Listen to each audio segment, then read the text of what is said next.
Hello, members, one and all of the Salivation Nation, the future of automotive innovation.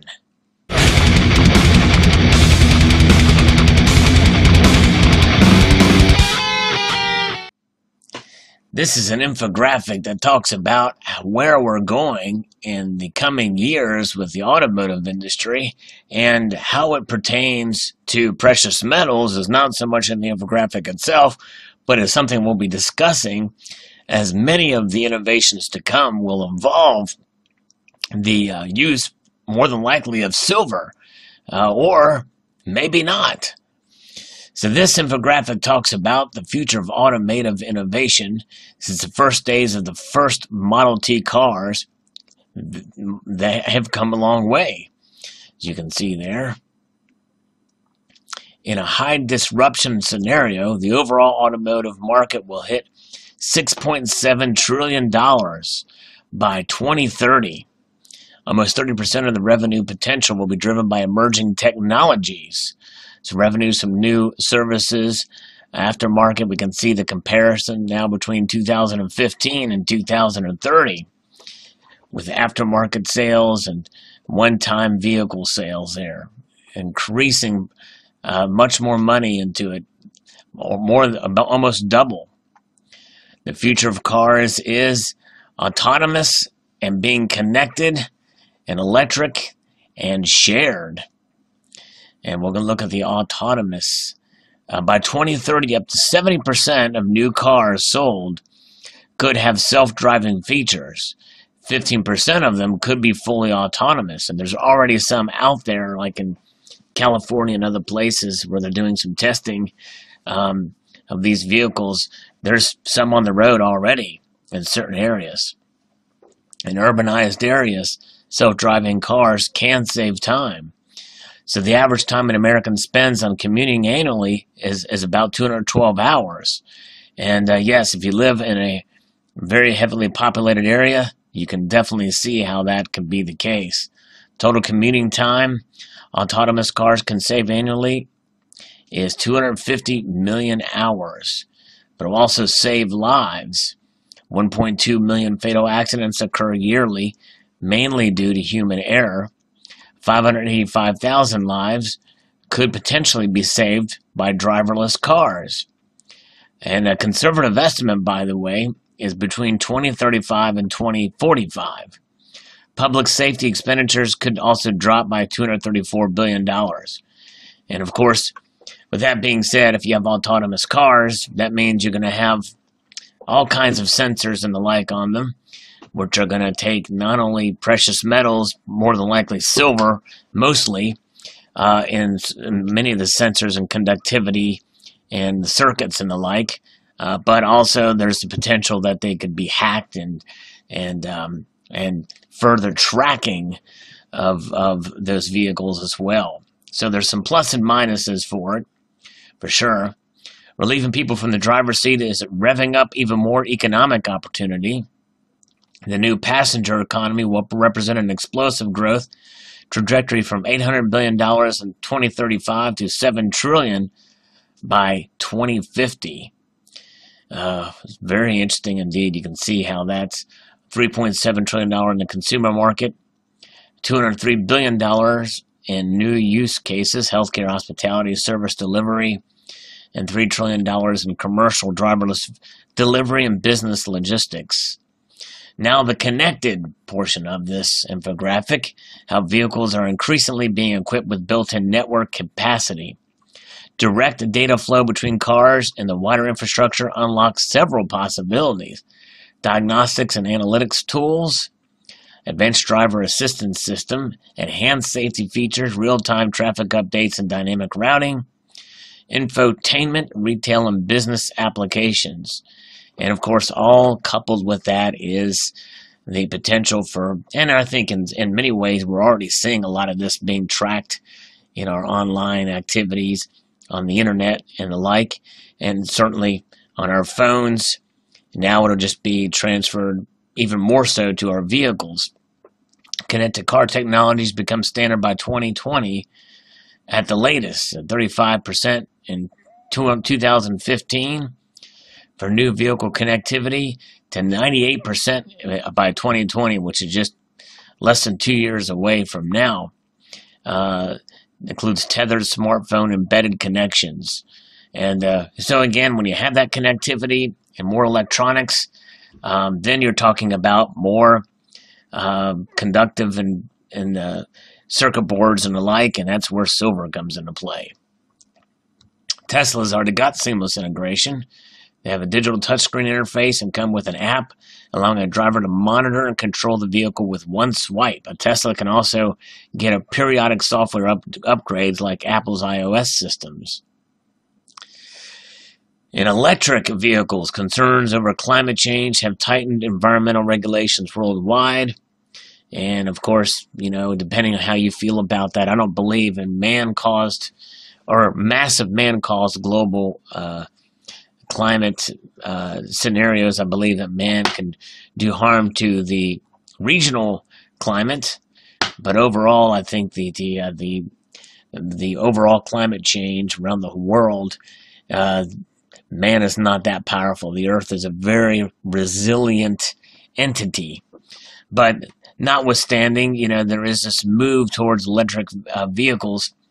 And of course, people understand that when you plug a vehicle into your whatever, it's going to takes coal and energy to charge the vehicle, and the cost to produce the vehicle, the batteries and the like, actually burns more carbon and uses more of that than probably it just being a fuel-efficient gas vehicle. But nonetheless, that technology very well could improve over the coming years. Many countries aim to put an end to gas and diesel cars on the road. And here we see Paris, Madrid, Athens, and Mexico City, Norway, India, Scotland, France, and the UK by 2050. These are projected times. We shall see. If these predictions are met, gas-powered cars will see a sharp decline.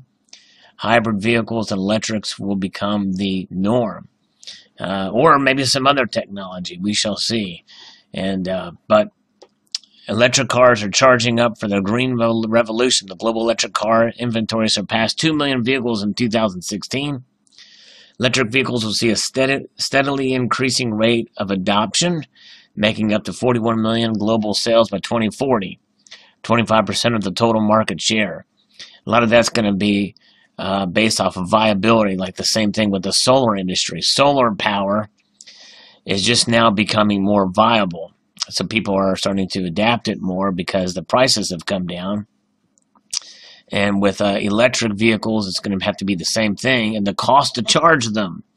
And the battery life is something that's a huge thing that they've got to try to figure out how they're going to do. The time it takes to charge them and the energy it takes to charge them.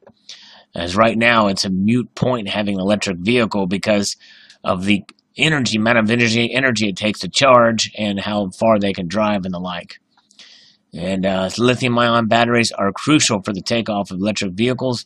Over the past couple of years, prices of a battery pack have been slashed by nearly 80%, which is good. Mass production will make them more economical, driving up EV demand. We can see there lithium price, but the other portion of this, what's not in here in this portion is how long can you drive on a charge, and how long does it take to charge? If it takes you 3 or 4 hours, what are you going to do for 3 or 4 hours waiting at a charging station in order to get that thing to charge back up? There was some concept that maybe you go to a gas or a refueling station and just swap out batteries. You get a charged battery and then the other one goes to get recharged. We shall see. Now, next is the shared. And this is really kind of just a result of where a vehicle sharing versus ride sharing, that type of thing. It's just basically it's moving away from ownership and the like, and kind of moving towards, you know, sharing one car between people, especially if they're autonomous. A complex ecosystem. If there's ever an industry ripe for disruption and in need of a tech overhaul, the automotive industry it is. That's for sure. It's definitely been a long time since there's really been any big innovation in the automobile industry. Autonomous vehicles are kind of where it is going. And that's going to involve a lot more complex systems, computers, and the like, which is going to involve more precious metals. And with electronics for automobiles, this is an opinionated piece from Noble Gold. I guess they're a precious metal company. And they're seeing the massive worldwide increase in electric car production as a once-in-a-life opportunity to jump into an investment wave, which is a potential to sweep everything in its path. We shall see. Silver is a major component in electronic circuitry. Its properties as a metal make it unique and sought after as a conductor with the highest thermal and electrical conductivity of any metal element. It is known to be an extremely malleable metal, which makes it easy to bend and shape. Silver is one of the most reflective metals, along with aluminum and gold, such as the versatility. There are more patents issued for ideas in which silver than there are for other metals combined. One of the patents is for silver paint, which could be used on circuit boards and is able to be reduced to nanoparticles, which combine high reflectivity and conductivity when used in conjunction with laser applications and light-sensitive fiber optics.